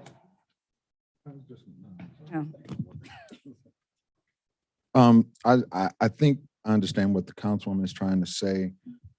She wanted to have the time almost to the point of no cap on the time for people if they get it multiple times.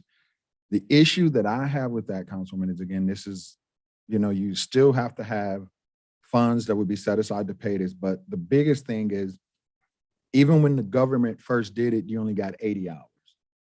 So once that 80 hours was used, you had to use whatever time the city or whatever allotted you to, if you got it again, because you could get the other variant multiple times. If anything, what I would ask, if you would want to do anything, is basically go back to the original 80 hours and basically 2 weeks of pay period. Okay, I mean, that would be better. But It's I just- would not, I would not take off the cap on it to say, it's multiple time, and the council, and you can also give the city manager the authority to have that, to where if it is needed, notifying the council that, based on, the emergency manager, based on my conversations with fire chief, is we have to extend an additional 40 hours. And I could come back, and instead of bringing that back to council as a resolution, you give me that authority with the notification to council that I would be able to do that if got to that point where someone used all that for COVID related under the same criteria. You're talking about meaning- with the 80 hours. Yes, so if Okay. so for example, because you do have some people that have underlying issues that the COVID will linger longer than the 40 and sometime longer than the 80. Well, the only thing about that is I don't want to get into like, where this person say, well, they got it. How come I didn't get it? Well, That's again, the only it's thing. only under the criteria that's here. So even if you used up that period of time and you said, well, I still have it, your doctor has to validate it with a PCR test. So if the doctor validates that, okay, I've given you a COVID test, on Monday you were positive, I gave it to you on Friday, you were positive, I gave it to you Okay, I get next what you're Friday, you saying. were Okay. positive. Then we could Okay. document it that way. Right, okay, I get it, Okay. Ms. Brown, how you doing, young lady? In your experience, Councilman, speaking to your mic, please. that's why. In your experience, what do you see? What do you see is going on here in terms of this? I agree with the 80 hours for the employees. I really do. I don't agree with the retroactive part though, because according to the CDC, at first they were just only doing 5 days. You can go, if you had COVID or been in contact with someone with COVID, you had to isolate yourself for 5 days. So you didn't have to take a test. You didn't have to do anything like that. So it'd be hard for us to track that information. So I do agree with the 80 hours for the employees, with the stipulation of Mr. Cooper having that authority to add more if needed. Other than that, I do, like I said, I do agree with that. Because employees do need more time if they have kids, whatever. I do agree with that 80 hours. And the time, like he's saying, it has to be allocated for the budget, and you can only use it for COVID related issues. So based on the criteria that they have set forth in the right there to be approved, you have to meet certain guidelines in order to even use that time. So I'm in total agreement with increasing it to 80 hours, but it can only be used for that, for COVID related issues. Dr. Cooper, quick question. When the employees go out, they've been tested positive for COVID, before they return to work, they have to show a negative test from a doctor, right? Yes, they should. Well, let me put it under CDC guidelines. They changed that and said, no, we're asking that happen. Right, that's because what I'm we do- saying. yeah, With our, we want that to happen, but again, it's, under the criteria that we have, it basically states that if you call in and say, I'm just going to give a quick example on Monday that I'm sick, I don't feel well, I'm going to go get a COVID test. Well, if you go get a COVID test, you get your results back on Wednesday. Under the criteria we have, your public health leave would start from the date of collection. So that means that if you said I was sick on Monday and didn't go get your test till Thursday, if it comes back positive, then Thursday is the day your public health leave start. If you had any other time in there, you would use that. That can get difficult, but hopefully, we don't have to deal with that. People will just, if you're going to do it, go get tested, get HR the results, and HR is actually going to notify me of the determination if the person is coming back positive or negative. Right. And that way we will know how we document whether you're getting paid from public health leave or if this is under your own. Right, and I got 100% what you're saying. I'm just saying as far as, because it was being said that, well, we having to go back and find this. Well, in order for them to come back, they have to show that they've tested negative. So that would.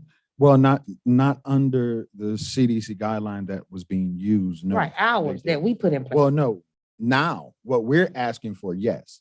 Right, But it's that's not, what I'm but talking that about. hasn't been there all the time. Oh, okay. Yeah, once the emergency declaration was lifted, we strictly followed CDC adherence. And if the person said that they were negative, they tested positive, if the CDC and we actually contacted the fire, and if they said, look, after 5 days, you come back, you wear a mask for the next 5 days, that's what we would do. Okay, gotcha. Okay. So there is a motion to amend the agenda to add item 13, which would be an additional 40 hours of leave to the public health leave resolution, right? Yes. So, Madam Mayor, if I could suggest that amended agenda item B to amend the previous resolution so that you don't have two resolutions. Okay. So move. Is there, that was Councilwoman Wells. Is there a second? Second. That was Councilman Gutierrez. Any further discussion? Just point of clarity, Yes, ma'am. Madam Mayor. Are we saying 80 hours or are we saying 80 hours with retroactive? I just want to. Just the 80 hours. Okay. So no going back, right? Okay. Okay. So we want to restate that? Yes. For clarification? All right, let's back up here. We're going to get this motion correct. The motion to amend the agenda to add item 13. No, to add to. Oh, yeah, I'm sorry. item That's number right. I 7. just said that. To amend the item 7, the public health leave resolution, which would be to have 2 weeks worth of public health leave. So move. That was Councilwoman Wells. Point of clarity. Is that item 7 or 5? 7.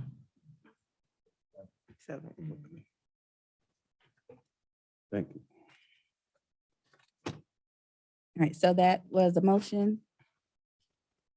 Is there a second? That was Councilman Gutierrez. Any further discussion?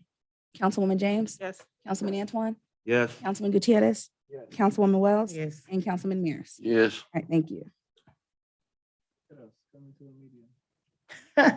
What number are we on now? Okay. Item 11, council approval of the separation of the Urban Redevelopment Authority and the Downtown Development Authority. Is there a motion to approve this item? Madam Mayor, Yes, ma'am. I make a motion that we approve this item effective March when the appointments expire. Which is that second week in March? I don't know what the date is. May I make another suggestion? If you approve the direction of staff to bring a resolution back for you to approve, and the reason I say that is in order to separate them out, you need to name members, name terms, all that sort of stuff, and we don't have that for you yet. Okay. But we will bring it back at the first meeting in March or whichever meeting you direct. Okay. So I'll make restate it. So I'll make a motion that we direct staff to bring back a resolution to separate the URA and the DDA boards. By then we'll have the people. Now, is this as their terms expire? As the current board members' terms expire, then we're going to replace at that moment? The DDA board members, as those members expire, then you'll just name new DDA board members again, as they come up. If you're naming a new URA board, you just create that at the time. So the DDA members would continue to serve in normal course. Well, that's what I need clarification on. What is the intent? They continue to serve until the resolution is brought forth. Okay. That was Councilwoman James with the motion. Is there a second? I second. Councilman Antoine, any further discussion? Councilwoman James? Yes. Councilman Antoine? Yes. Councilman Gutierrez? Councilwoman Wells? Yes. And Councilman Mears? Yes. Excellent. We do, I'm gonna.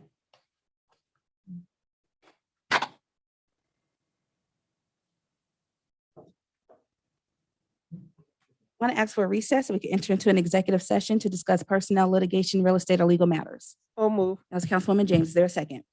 That's Councilman Gutierrez. All in favor? Aye. All right. All right, thank you. We shall return.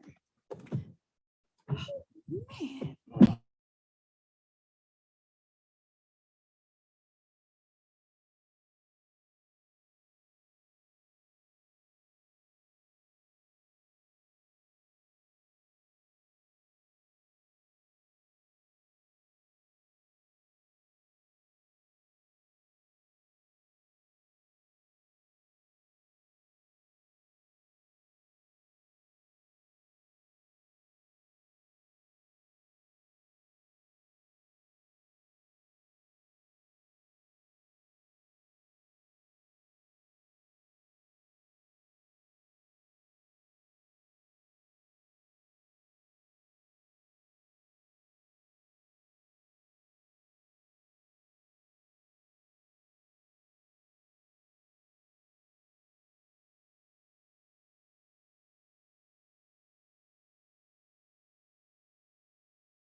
All right, is there a motion to adjourn the work session and reconvene into our regular meeting? Oh, wait, what did I say? Oh. Yeah, is there a motion to adjourn the executive session and reconvene into our regular meeting? So moved. That was Councilman Mears. Is there a second? Second. All in favor? Aye. All right, opposed? Thank you. So, appointment of board members to the Development Authority. Is there a motion? Hold on, I'm trying to find it. Madam Mayor, based on the discussion in executive session, a motion would be in order to name the following individuals to fill vacancies on the Development Authority Board. Mr. Billy Freeman, Mr. Bennett Joyner, and Miss Rhonda Wright. All right, is there, that was Councilwoman James. Is there a second? Second. That was Councilman Mears. Any further discussion? Councilwoman James? Councilman Antoine? Yes. Councilman Gutierrez? Councilwoman Wells? I abstain. And Councilman Mears. All right, thank you. That passed.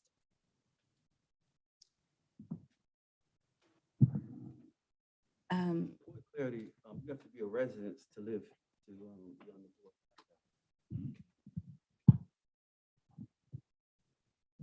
Is there anything else As far as that motion? from executive session? Oh, All right, if there is not, closing comments? who you starting with? You said who am I starting with? You said closing comments. How Yeah, about the governing body? right. I was wondering what end you were starting on because ain't nobody saying nothing. Oh, Councilwoman James? Well, thank you, everybody, for coming out. Just want to make sure that we thank those that have served with us on our boards. We thank those that are willing to serve on our boards. We want to thank our new finance director for accepting the position here in Forest Park. We have some great things happening.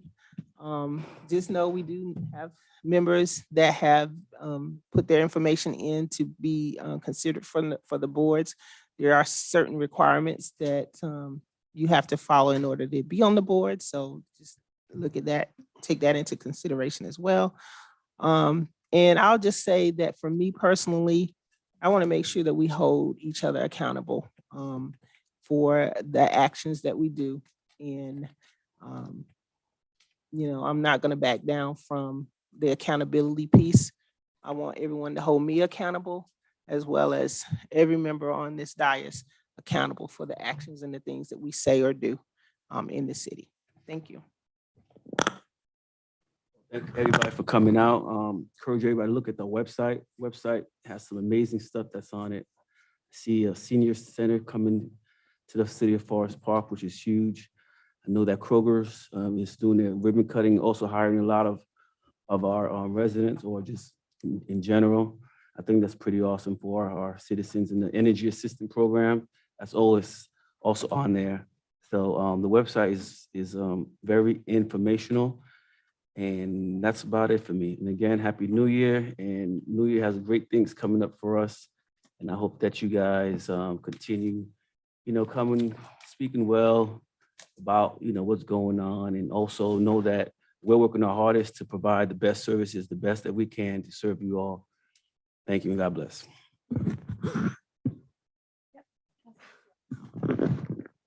Thank you. Thank you, everybody, for coming and for sticking around. Some of you, congratulations to our finance director. Welcome to the team.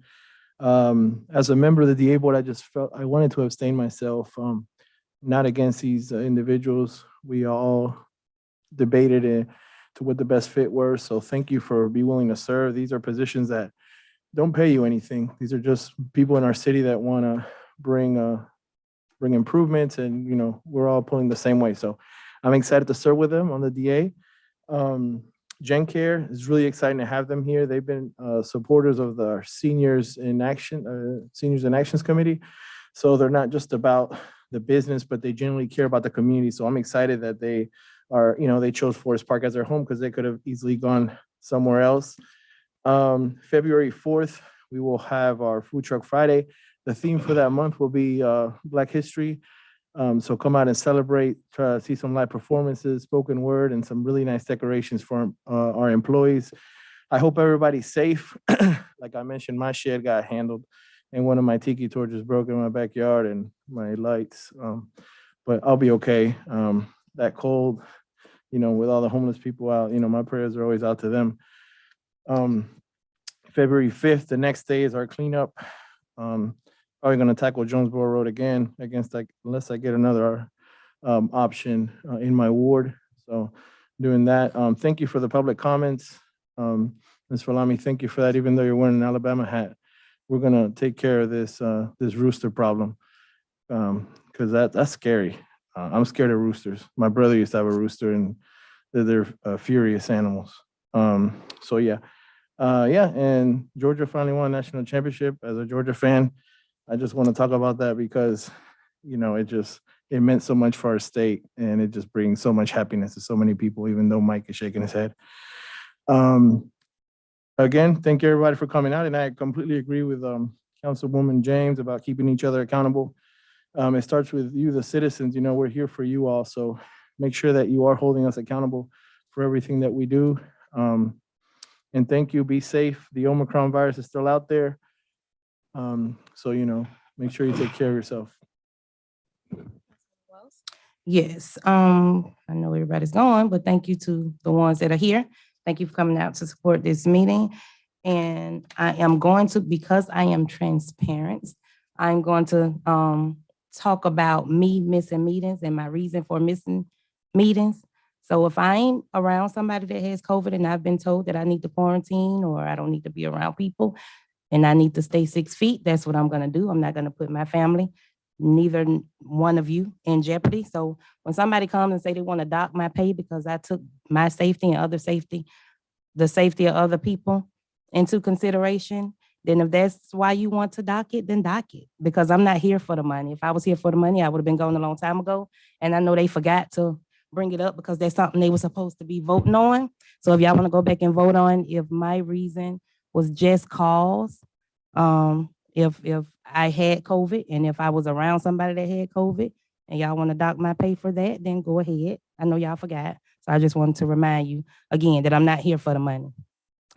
This is not my life, but I'm here to serve the people and that's what I do. And my thing is public safety. So I can't speak on public safety if I've been around somebody that had COVID and I come in here and just act like I hadn't. So yeah, that's my excuse for not being here. I didn't know I had to call in to work. I didn't know I was supposed to call in, so now I know. But I feel like I should address the people because I work for the people. So I'm letting you know why I wasn't here because I had an ethics complaint filed against me on that as well. So thank you all again. Y'all have a blessed night and I appreciate y'all. Stay safe, wear your mask when you cough, cover your mouth, mirrors. Thank you. Y'all have a blessed night. Yeah, I just got one thing. I want to thank Dr. Cooper, the board and everything done. I don't know if y'all have noticed the 3 big water tanks up by Clayton Plaza. That's a positive, I think, to people coming up and down Jonesboro Road. That little bit of money that we spent for that painting is money well spent. It makes every time I look at it, it does good. It's a perfect job, Mr. Cooper. And I too think you need to hold people accountable. There's not many jobs or places you can go to and work that you don't have to call in. I know it gets aggravating. Did on my job for a long time, but that's something that we got to hold each other up here accountable for. And now we get the ground rules and all laid out. And other than that, I can tell everybody's asleep, sleepy. So we go on with it. Thank you. Yes, I forgot to mention the neighborhood meeting. Excuse me, I changed the name. Ward meeting on Thursday. It will be virtual only. It will not be in person. You'll be able to tune in at 5 o'clock on Thursday to get updates from what's happening in the city. Thank you. Yeah, so I want the Development Authority. I just want to give my reason as to why I abstain. I abstain because I don't believe in just changing people or taking people off a board because they serve too long. I think that when you have people on boards that are doing a great job of working with the city, then we should keep those people. And just because people want to see new faces, I don't think there's a reason to take somebody off a board and then want to put them on another board. If they're good for that one, they're good for this one. So Jonathan, I'm in favor of you definitely being on our board, but this board, you have to be a resident. So that was what we were voting on. And Elliot, I apologize that you didn't get reappointed to this board because I think you do a good job. I think that you put the city first and you want to work with the city. And I don't think just because you've been there that you don't deserve to be there anymore, or you're good enough for another board, but not good enough. Whether you want to serve or not, I say you could have served both because you served one well. So that was my reason for abstaining, because I think when you have good people, you keep them. That's it. I'd like to make a comment about that too. We got another board. We got other boards. We're trying to incorporate more people on these boards, not the same handful watching both boards. So there's other opportunities, other boards, other places that we can use people that's already served, and that will work out in the future. Let's see. So I wanted to really touch upon the train issue and just provide a little bit more insight in that, because it has been a nuisance for many people. And so I don't know if people are aware, but Forest Park, our rail system, we are what's considered a secondary line. And so as the main line gets backed up, then the trains are stalled. And not only are we a secondary line, but we are also at the end of the track, I guess, so to speak, at the end of the rail line. And so as that main line gets backed up, then it affects us. And so we have communicated endlessly with one of the directors there, I can't think of his title, and with the rail system being governed by the federal government, we're not winning, I could say that, but we are actively engaged with coming up with a happy medium, if that means allotting our main intersections here, Lake Drive, Ash and College, and I think that's West over here, to remain open. That's one thing that we're really pushing for. And then it's also, one of the things that we were told is that with the trains being stalled overnight, they do not foresee an end to that anytime soon. And the trains are increasingly getting larger because they're trying to bring in as much cargo as they can, which will in turn, even though we want them to push the train further up this way, like by the overpass, as they're getting longer, it still could spill over to blocking with Ash and College and so on down the line. But just know that we are, every time it's stopped, I send an email or a text, and I get a response as to how long they anticipate the train being stalled there. Of course, the safety of the residents and the response time is definitely a priority. And so just trying to get them to give us a commitment as to which lanes would be open. It's like pulling teeth, but we're actively engaged with our congressional representatives and our state representatives to see if we could push some legislation through that will help ease all of this. And then with the things going on with the airplanes and this 5G and the towers, and I could just see rail being utilized a lot more. And unfortunately, because we are a rail city, we're just gonna have to stay engaged and really see what we can do. If we can at least know in advance what lanes are being blocked, so we can notify at least our first responders so they know to take a secondary route. I mean, it's day by day at this point, but I wanted to let everybody know what's going on with all of that. And I do echo the sentiments of my colleagues. I think moving forward, we're gonna see a huge push for accountability. And it only makes us stronger and better as a municipality. And we can't ask it of our employees if we're not willing to do it for ourselves. And so, was there anything else? I do want to thank Kroger for their contribution to the food drive. I mean, it was amazing, their support that they gave. And I just look forward to that continued partnership with them. And I think that is about it. So is there a motion to adjourn? That was Councilwoman Wells. Is there a second? I'll second. Councilwoman James.